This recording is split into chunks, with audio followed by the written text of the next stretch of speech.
వెంకటాచలమునందు మాత్రమే జరిగే అద్భుతం ఏమిటో తెలుసా అండి?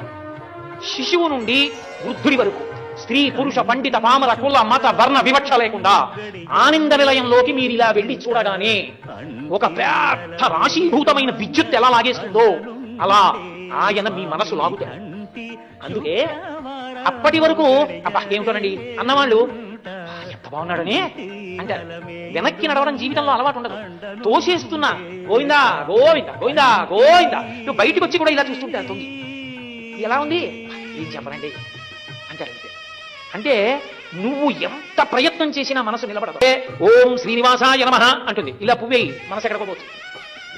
అలా వెళ్ళిపోయే మనసు ఒక్క ఆనంద నిలయం దగ్గరికి వచ్చేటప్పటికి మాత్రం మీరు వెళ్ళమన్నా వెళ్లకుండా ఆయన మీదకి వెళ్ళారు. అంటే మీ మనసు మీరు పెట్టడం కాదు, మీ మనసు తను లాగుతాడు.